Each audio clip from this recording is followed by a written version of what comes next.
everyone, welcome back. My people, come and hear Tori. Oshiomhole carry fight come to Arise Television. My people, this one na woto promise. Oshiomhole can't give Arise Television.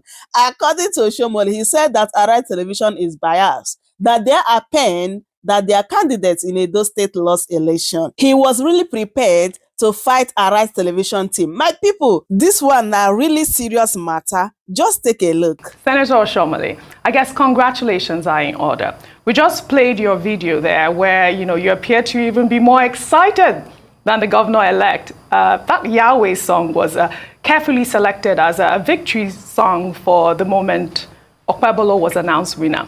I mean, we could hear you all sing Yahweh, you have made Okpebholo governor today, but that song was easily interpreted as you, Oshiomhole, have made him governor. You have been described as the godfather of Edo State. Are you? No, that's not correct. I think some people are just paranoid in trying to, twist files that are open. When we say Yahweh, God, your name is Yahweh, we emphasize God. And we say, the miracle working God. You are a miracle worker. You have made Monday the governor of Edo. You have made, that is God. We are communicating with God. How could neither Yahweh or God sound like Oshiomhole? But because some people are very paranoid about,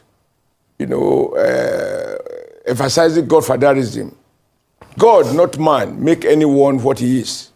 It's God that make you who you are, Oji. And he made me who I am. And he made Obaseki who he is, and Godwin. Now that we defeated Obaseki and Aswe Gudal, we should be quite predictable. There was nothing, neither in Obaseki's performance, nor in Aswe's credentials, that would have made them win the election. And I said that before on this channel, that Aswe is not electable. Now, what are the facts? Obaseki is like the proverbial blood man who in 2016, he rode on my back as an outgoing governor. We crossed the river and we didn't allow his leg to touch the water. And so he didn't understand what it took to become a governor. In 2020, again, there were internal crises in the APC. Obaseki again had the backing of some element within the APC. And of course, the very Wike that he's demonizing now, Wike left for record to Governor Wike, as he then was, to Benin, and the wreck that they were protesting against, that same wreck was in Benin.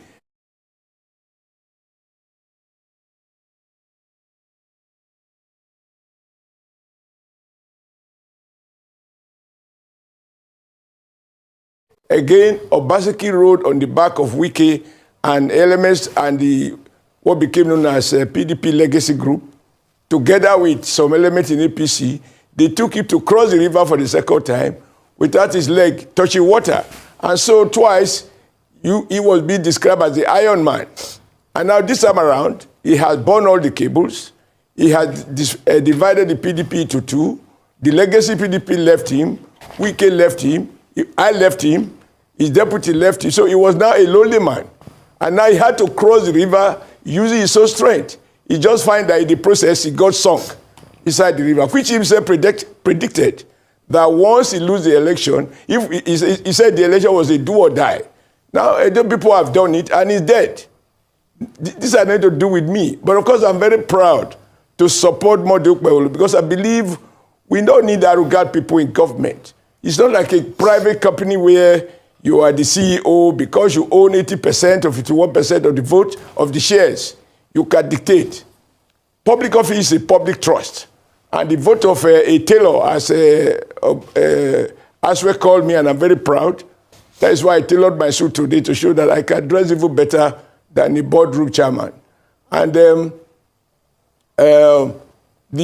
Obaseki called himself the Iron, and Obaseki's wife described our candidate as a panel beater. Now the panel beater has thoroughly beaten the iron, meted the iron, and I as a tailor have unveiled the iron, and it has become what it is, a defeated duo. And there's nothing that we can attribute to our strength. I think that God knows that Obaseki misgoverned the state. He defrauded the people. He jailed innocent women. He did a lot of terrible things that any man who has a fear of God will not do to his own people. And he's proud to say, I will crush. I will crush. And every other minute he will say, I am the chief security officer. In the process, he forgot that these powers belong to the people.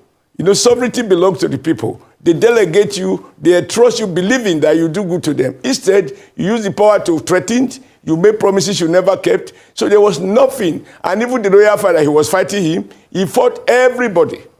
He fought everybody. Whether you look for a trouble, you didn't look for a trouble. For Obaseki, crushing people was himself a way of life. So we are very happy that we have consigned him now to the dustbin of political history. He never really had anything on his own. Now he has had to cross the river by himself, and he just got drawn. All right, distinguished senator, thanks for the for kickstarting the conversation on the notes that you have done. You know, highlighting the fact that you're not the godfather. We had a bit of the song that will, you know, that was rendered there during the election, and there were references clearly as to the fact that you are a maker of some sort of governors. But that's by the way. I'd like you to... No. All right, Rufai, it's not Rufai, this is Steve, distinguished Rufai. senator. It is Steve Ayorinde. It's not Rufai. Thank you, sir. Okay. Go on. You'd like Steve, to respond to that? Steve. Yes, sir, yes. Steve. Yes, please proceed. Yes. That is the... I'm sorry to use the word. That is the mischief I'm talking about. We are saying, Yahweh, you are a miracle-working God.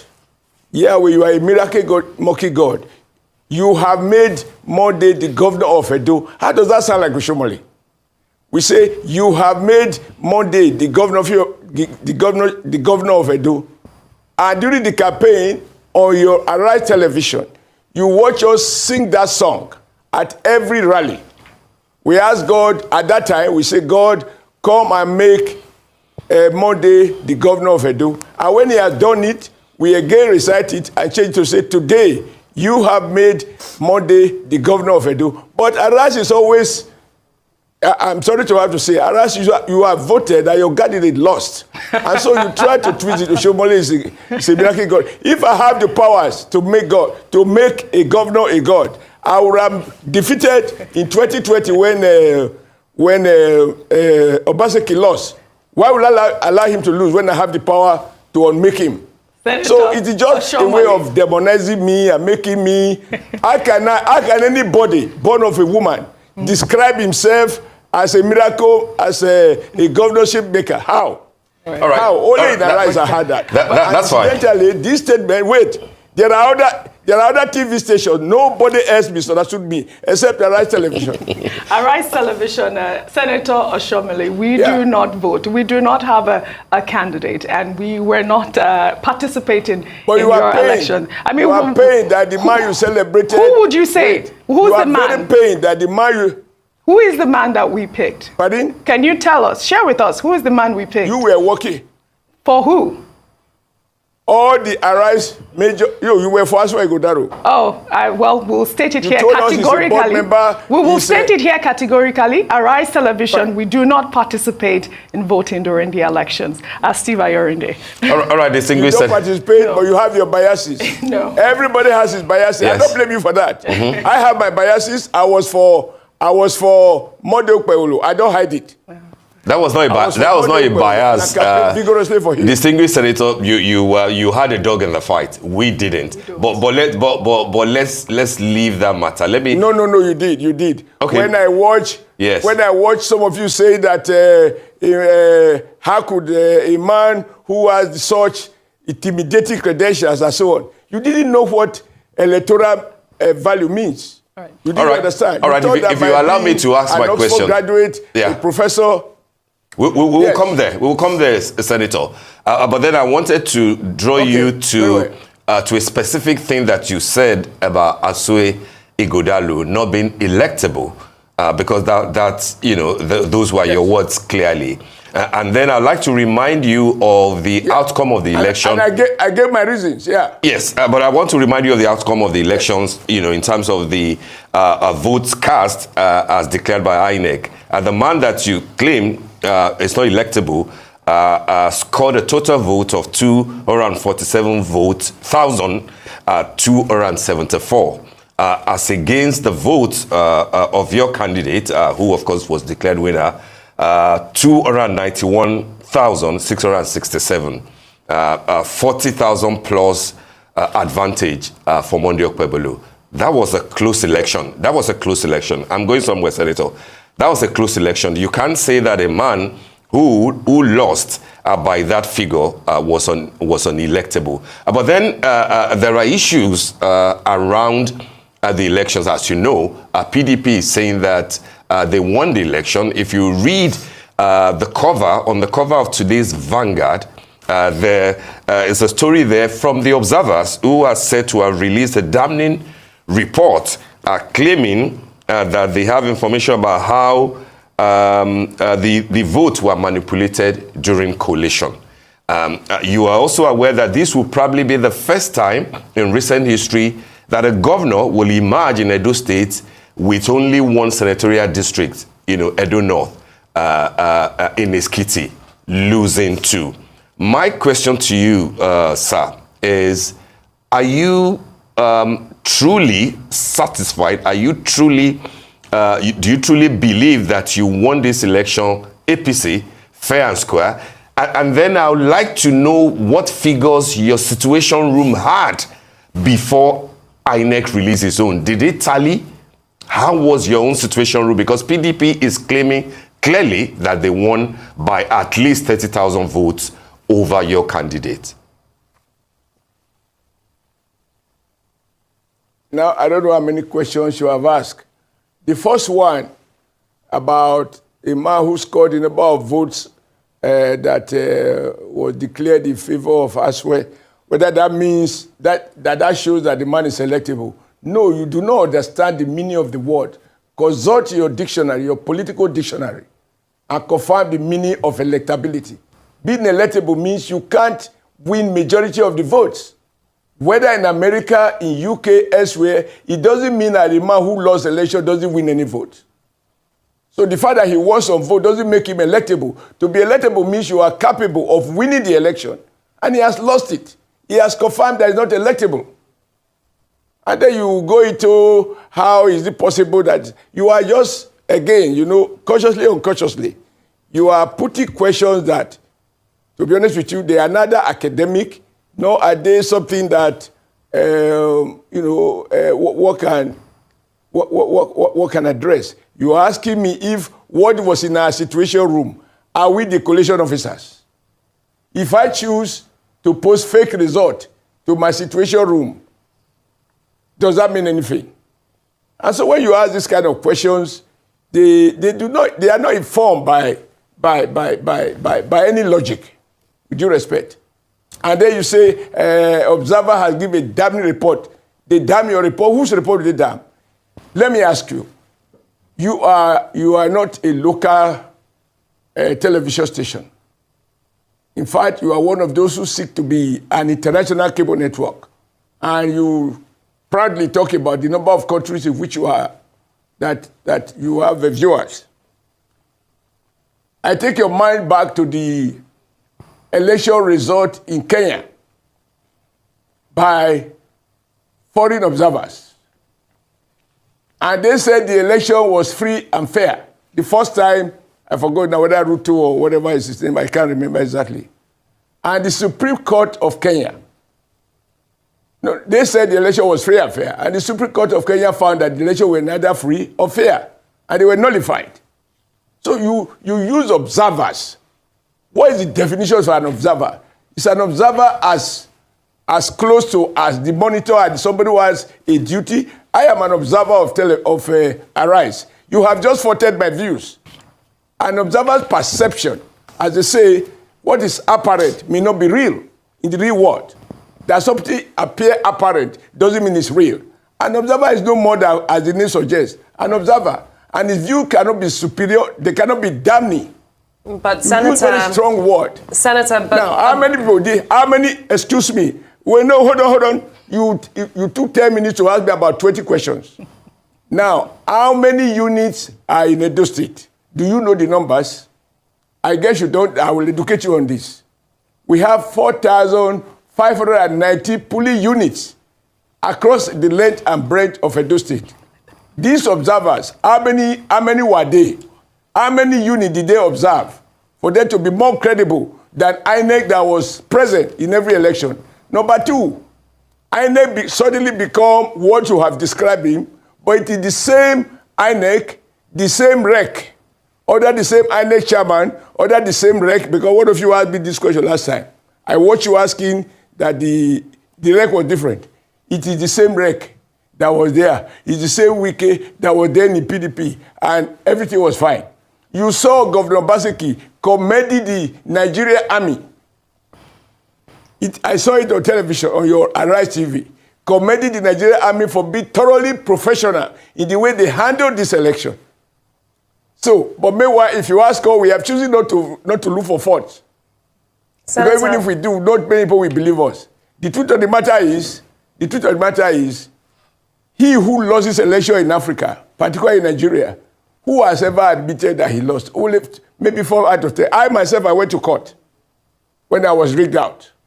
When Obaseki won last time, even though we believe there was conspiracy between some element of APC and some element in INEC and so on, we took our pains, waiting for another day. As Ikwe said, a man who fight, run away to fight another day is not a coward. And now we have a rematch, and we have defeated them. They can go to any court. I went to court. It is not a big deal. I am sure in the history of Arise Television, and even you as a person, you have had cause to go to court if you feel that your right has been breached, whether commercial right, economic right, or political right. You did go to court, and that's why I want to ask you if you see any room here for history to repeat itself, with Aswayo Godalo disputing the elections, going to court, and possibly emerging as the governor of Edo State if history does repeat itself. What are your thoughts on that? My thought about what? Excuse me? History repeating itself. Like you said, you went to the courts, you disputed elections, and you emerged victorious when you did it. Do you see any possible case here where Aswayo Godalo goes to court and the exact same thing happens that happened to you in Edo State? With all due respect, that's an unhelpful question. Why is that? Because if you want to trace this thing, wait, you can't pick and choose. In 2020, people took Obaseki to court, believing that he rigged the election in collaboration with some element in INEC and in APC. And the court returned Obaseki as victorious. We left it. We questioned his certificate. The court said no, his certificate was in order. So, is it the first time that somebody goes to... You quote the one in which I won. There are many more cases in which those who went to court lost. Of course, that's a possibility so that's too. Why that's a possibility logic, too. Wait, when you ask me to predict what the court might find, with all due respect, that's an unhelpful question. So what is it to you then? No, that's not sub judice. That's not sub judice. Yeah. That's not sub judice. What is it to you then, Senator, that makes your candidate... No. Can I finish asking? That makes your candidate the right person for the job? I mean, people have been concerned that he doesn't really even do TV interviews. I think he did one with the BBC. What do you think makes Okpebholo the right man for this job? Your question is still academic question. How? Because only Edo people can decide. Now, listen, only the voters in Edo State, and not you, can decide which kind of person they want as a governor. If they prefer even a deaf person, who are you, with all due respect, to sit in Lagos and say, no, Edo people are wrong? Are you so privileged to do in a democracy? Democracy is an equalizer. Now you describe him as a mechanic. You describe him as this. Sorry, who described him as a mechanic? No, you have to listen. Allow me to answer this question. Allow me to give you this example. The president of Brazil today, Lula, he was a panel beater. He rose to become the head of the panel beater unions. All right. And then to become the president of the Brazilian trade unions. From there, he became the president of Brazil. But who described him as a mechanic? Defeated professors, defeated doctors, etc. Now, Obaseki and his wife did. Okay, so don't say you, and sir. No, don't say you. I'm asking you what you think makes him the right person for this job. And all I did was point out that it's been noticed that he also does not necessarily do television interviews, except for one that's been noted with the BBC. I don't really see what's so wrong in that. I'm asking you to promote the candidate that you've supported. What makes him right for the job? Now, you are being unfair. And you are demonizing Edo voters by that question. How? You arrogate yourself the power to decide. It is the electorate, and it's a secret ballot. Do you understand the logic behind the idea of secret ballot? All right. That you vote as you want, and nobody, not a television host, not a policeman can question you, why did you vote for this person rather than this person? That is the beauty of democracy, which you don't seem to understand. All right, Mr. For you, it's about fluency, it's about motivational speaking. Okay. No. All right. Senator Oshiomhole. If it's that easy, the way you talk, your eloquence, No problem. your eloquence on television should be enough for you to be the governor of your state. No problem. Who said I want to run for office? I mean, I'm just asking a question. I don't see why you're getting so defensive about that, but that's okay, Senator. We can move on. That question is so helpful. You can't ask me after an election. All right, Senator Oshiomhole. You can go to Edo and interview the voters. Why do they prefer this man to this man? All right. Because let me for see. you, the criteria for being elected. All right, let's see how we can get ahead here. Now, you have rightly said that he should not be judged, Okpebholo should not be judged on the basis of his inability to communicate in fluent English. I said, you cannot judge him. Right. So no, people can make that decision. And when they have made it, you can't. You are not at liberty to question their choice. Absolutely. We're not questioning their choice now. We're not questioning their choice now. May I speak? May I speak? May I speak? You said that he's campaigned in his language, and it worked, right? You said he's campaigned in his language and his work. But now that the campaign is over, can he communicate to television viewers, whom you've rightly said are not important to win the elections? That's the actual question. Are you sure that he can? Because you have said that we make that mistake, assume that anyone who doesn't appear before us are not, important. He has won using his language. Now, can he communicate to television viewers now? Because it's not Edo people he's talking to now. He will have to speak with the whole of Nigeria and perhaps foreign investors. Listen, this is the point I'm making. This is exactly the point I'm making. That he should communicate with television viewers. Correct, he has Are to. television viewers more important? Excuse me. The television viewers, are they to decide for Edo voters? No, I just said that the campaign is over. No, the campaign is over. The campaign is over. He has won the election, as you have said. He has won the election. I believe the question, many Nigerians are... No, the campaign is over. Excuse me? The campaign is over. No, you twisted... Senator. You twisted what fact? I did not say... No, listen. Madam, you twisted what fact? Yeah. I will let you to go... Go ahead. When you are analyzing, we watch. Even when you are fatally wrong, we watch. Go ahead. You said... I said the campaign in his native language. I didn't say so. I'm sorry? I didn't say he used his native language to campaign. Okay. I said at no time. Okay. Did I say, and if I did, play it back. Okay, whatever language you used. Whatever language you used. Allow me to finish. Okay. No. Go ahead. Why do you interrupt? No problem. Go ahead. Go ahead, sir. It is not true. I did not say he campaigned in his native language. We have accepted that Edo fact. has 3 main ethnic groups. Okay, allow me to finish.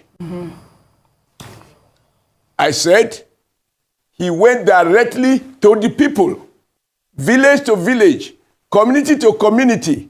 And in some of the community, they don't speak his language. He communicated to them in the language the community people will understand. He spoke to them in English.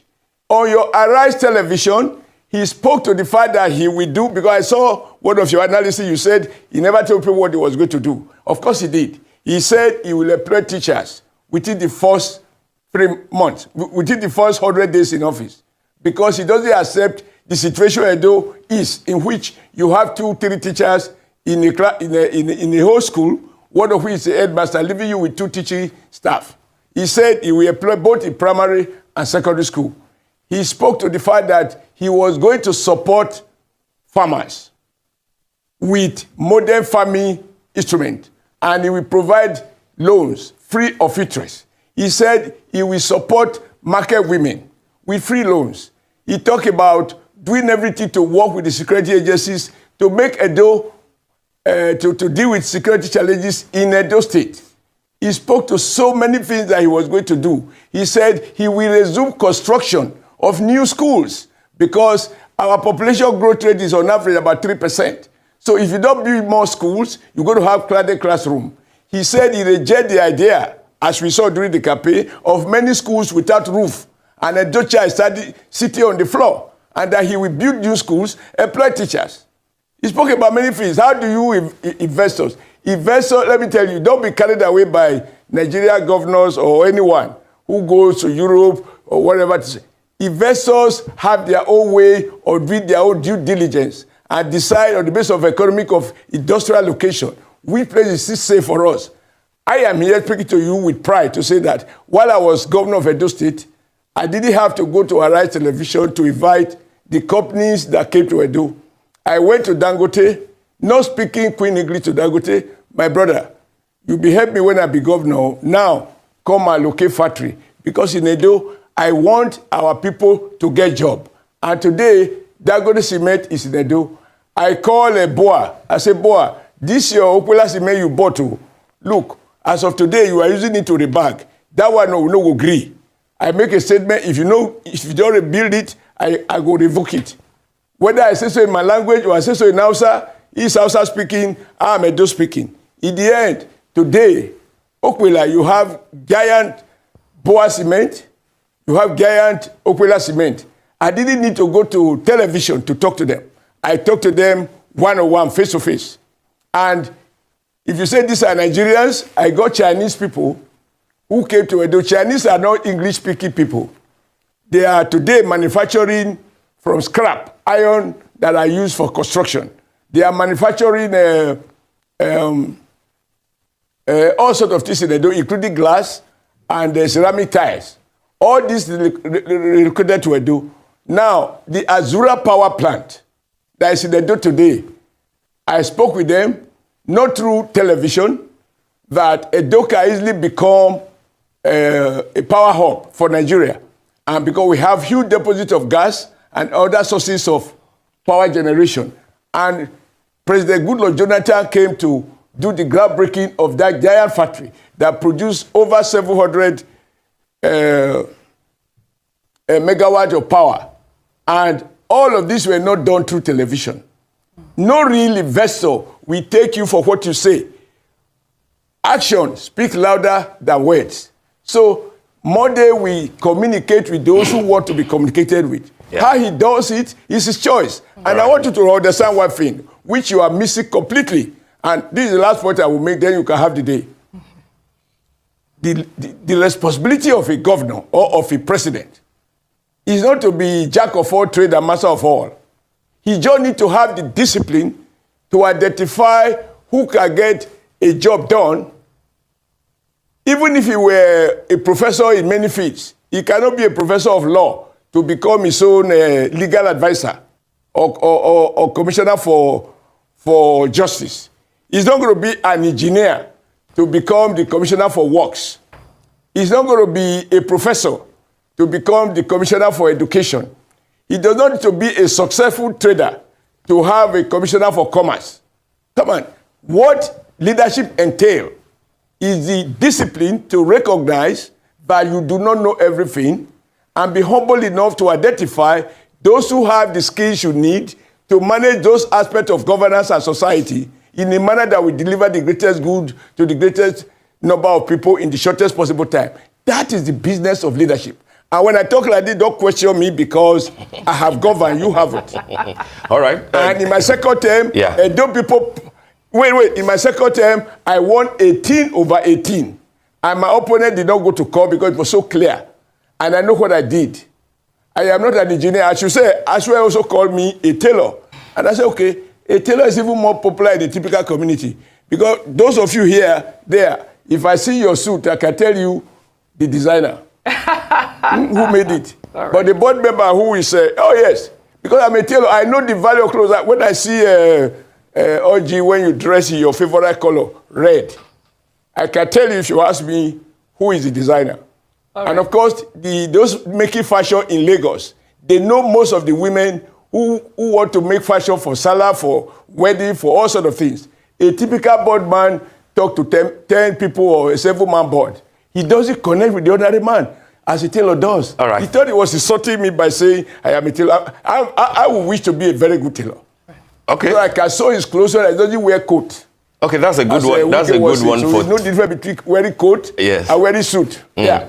That's a good one for tailors and designers there. We also root for people like that, you know, so we're on the same page as far as being proud of what you do is about. But I'd like to make 2 quick clarifications, distinguished Senator. You referred me to the dictionary yes, regarding the adjective that you used in describing Mr. Asue Ighodalo as being unelectable. And I'd like to report back to you, yes, that this is how the dictionary defines electable. And it says of a politician or a party having the qualities which make election likely or possible. And an example would be something like he was the most electable candidate in the field. I understand the point that you were trying to be a bit professorial, but I'm afraid that being electable is not about necessarily being victorious. Electability has to do with the qualities that voters will see in you. And I think that it would be inaccurate, therefore, to describe any candidate, particularly a candidate that came second in an election, that is still being challenged as unelectable. That's one. The second point, again, on the issue of clarification, will be the manner in which you dismissed the question regarding situation room and of the APC during last Saturday's election and what it came up with. I'm surprised that you were being dismissive of a situation room, given the fact that APC in particular is the leading proponent of situation rooms. As a matter of fact, during the last general election that got Asiwaju Bola Ahmed Tinubu the president, you saw that there was a lot of emphasis on what the situation room would produce. And you saw how the former Minister of Works and former Governor of Lagos State, Abati Fashola, was in charge, one of the key people in charge of a situation room. So when you say, in response to a question about what figures did you get in your own situation room, and if it tallied with what INEC eventually produced, we were just been, saying that this is what APC would do normally. But here you are telling us that it's needless, it's unhelpful, and that it is not your duty to do that. I thought I should bring out those 2 clarifications to you, because this is what your party does in almost all the elections. My question, therefore, if you don't mind, sir, very quickly, will be to, on the back of what my colleague Lila asked about what you saw in the candidate Monday Okpebholo. And I have great respect for him as a politician. But you see that we do not know so much about him. And part of why people do not know a lot about him is because he is very reluctant to engage with the generality of people outside of campaign situation. Therefore, my question, sir, would be that what sort of a person he is. We've seen him kneeling down for President Tinubu, which shows humility, if you like. We've heard a few things about him, but what do you, how would you say Monday Okpebholo is to somebody like me, to us in the studio, and to the good people of Edo State who are now looking beyond the election? Distinguished Senator. Okay, thank you very much. Allow me, sir, to answer this in the way that I can. As for the issue of situation room, I was a Deputy Director General of Bola Ahmed Tinubu's campaign council. In addition, I am a very close friend of former Governor Fashola and former Minister of Works.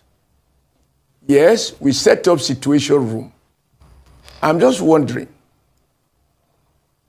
when we have celebrated an outcome of an election, you are seriously asking me whether the figure we saw in APC situation room in Edo, whether I believe it was the same as the one INEC declared. What you see in channel television, even on Arise television, even when people question it, you defend it. Edo situation room was not by me, but the figures that the INEC released and the figure of my party, they are not different. They are not different. You expected me with all seriousness to say, oh yeah, the question with the figure, we had more votes, INEC reduced the votes. That is now academic, with all due respect. Something is academic when it is no longer of value. It's like you are crying over or commenting over spilled milk. If you comment over spilled milk so that the milk will be back in the bottle. So I thought we should discuss about what is now relevant. Right. With all due respect, those questions, if as well like, you can go and test them in court. That is only responsible thing to do.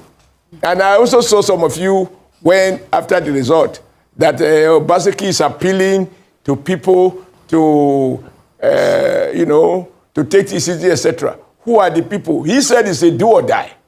After he said it's a do or die before the election, is it after the election is preaching peace? Yesterday, I was on the street of Benin, day before yesterday.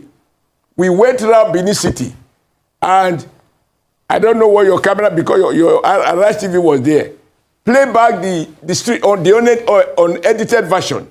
You will see people celebrating.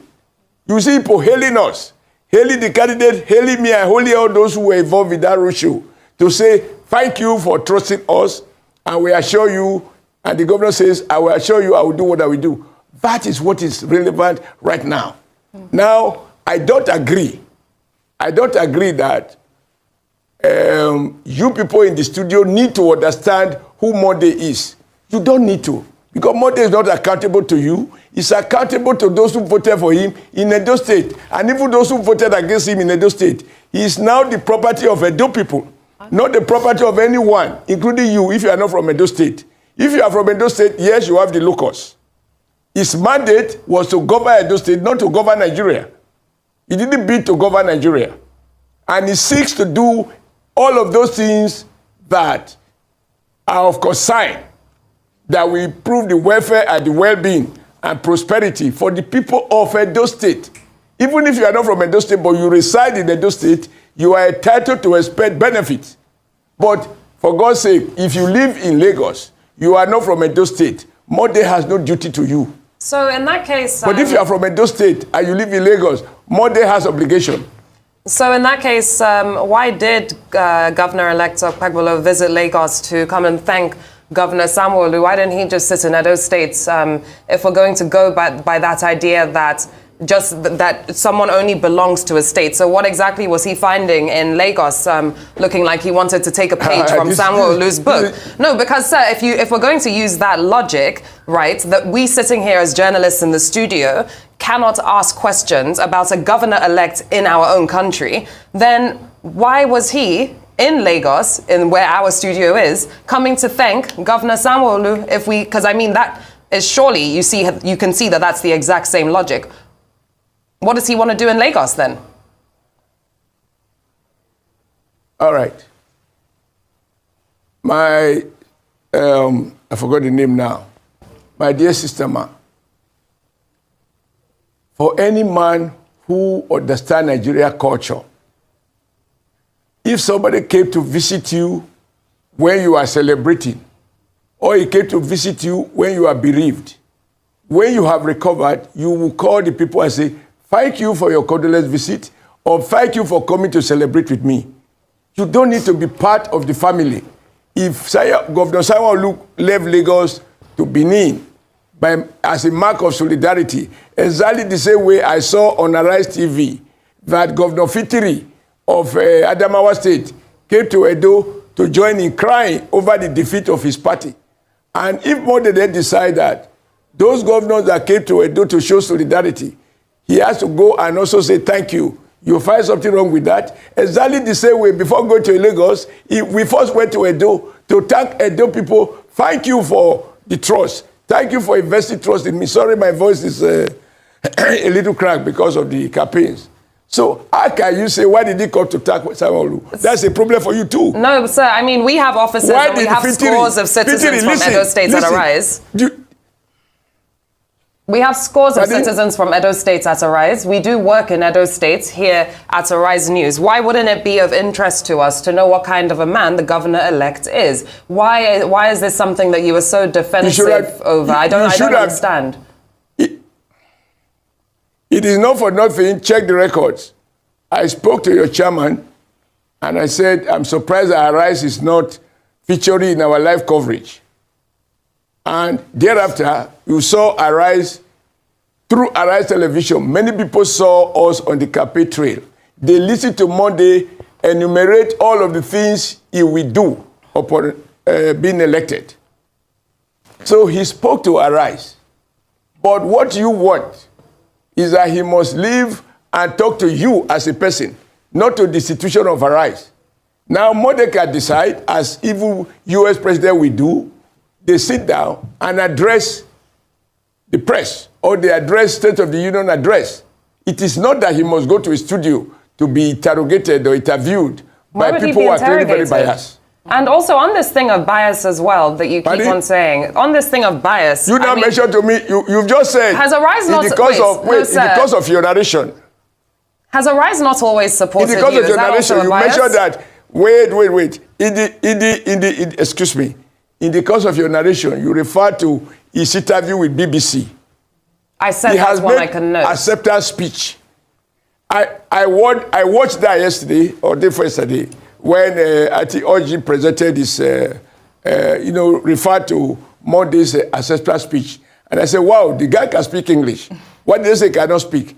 And I saw somebody else saying, speaking English is not enough. English is a legal fracas. Yet, on Arise TV, during the campaign, you were saying even if he cannot speak English, he can come and speak broken. Somebody will say, one of your colleague, Ayo, you can speak broken. Even if Monday cannot speak English, you can speak broken, you interview him. All of that. Yeah, because why should anybody be discriminated against for the way they speak? To attack. Why should anyone be discriminated against for the way they speak? That's why we're saying, why can't... And I never, by the way, just to clarify, I never spoke just about him coming to Arise for an interview. I said I haven't necessarily noted him doing many interviews, and now that he's governor-elect, and we have explained over the past hour that many people don't know about him, my colleague Steve also made the exact same point. I don't see what it is to get so defensive over about just wondering why we can't know more about him. And we're just sitting here being accused of being biased. And Senator, sorry to say, I mean, we've always supported you as a channel. So does that also make us biased towards you? No, but I am a friend of channels. I am a friend of many of your TV hosts at the channel. Are you sorry, I made a mistake. Okay. Sorry. I mean, I am a friend of Arise. All right. I'm actually closer to Arise because your chairman is my friend. Many of your key people are my friends. Some of your TV hosts are my friend. I have Dr. Rufai Abati for ages, from Guardian to where he is now, and I have huge respect. I have respect for many of you, and you have been fair to me. You have given me good coverage. You have even where you do commercial, I have asked your management to give me discount. Nothing to do with me. I'm saying on this election, Arise was clearly biased against Senator Monday Ukpeolu for the simple reason that you prefer Aswe Godalo, who incidentally live with you in Lagos. All right. All right. You know, when you accuse people, when you analyze, your viewers are also entitled to evaluate you. This is my evaluation. All right. And this evaluation, by the way, I have shared it with your chairman, that Arise clearly has already voted for as well. Unfortunately, your vote will count because you voted through television. And those people that vote have voted for him. And you feel defeated. You share the grief. All right. It's obvious to anybody watching you. And now, even when one of your colleagues there, I think Oji, play back the acceptance speech, I say, the man can speak English. Mm-hmm. Then Rufai said, no, but speaking English is a legal fracas. Really? If it's a legal fracas, why were you making so much heat out of it? Okay. And then my dear friend Rufai said, wait. I need to explain to you, because to accuse you of bias is a serious accusation. So I'm not saying so lightly. I saw my dear friend, Dr. Rufai, now try to say that he, instead of using a word that belongs to the past, instead of a past tense, he used a present tense, editing what he did. Now, Nigerians have both in your television. Who was Jonathan's spokesperson? It was Dr. Rufai Abati. Why was he a spokesperson? Does it mean Jonathan is dumb? He can't talk? He has PhD, at least so we were told. He has PhD, and yet he got a spokesperson to manage him, to manage his public image, to manage his speeches. Now you are making so much heavy weather about. The governor has to know where he's strong and where he's weak, and identify those who can help him do what he can do and get the job done. At the end of the day, we want to count not the quality of English, not the quality of English, not the letter of his speech. We want to see how many more schools has he built. But that's what we asked you, Senator. Basically, like more Nigeria state. That's what we asked you, and you said that we didn't have the right to know, the qualities that the governor, possesses. That it's just a simple thing. That's not the quality, because he spoke to those. He said, you choose not to listen to him. I reminded you, he said he will employ 5,000 teachers. He said so through Arise Television, not by interview, through the rally. That is it, my people. I hope you guys saw what happened here. This one now really fight too. Oshiomhole was really prepared to come and fight Arise Television, because according to him, Arise Television did not support his candidate, but rather PDP candidate, that they are biased and they don't have any right to know who the APC candidate is. My people, this is really interesting, honestly. I don't know what you think about this video. Please, I would love you guys to leave your thoughts in the comment section. What do you think about what Oshiomhole said concerning Arise Television? Do you think that he is correct, that Arise Television is biased when it comes to this Edo election? Leave your thoughts in the comment section. Please, if today is your first time here, don't forget to subscribe for more updates. Like this video, share it as well. Thanks so much, everyone, for watching. I will see you guys in my next update. Goodbye for now. Welcome to Shamras in News TV.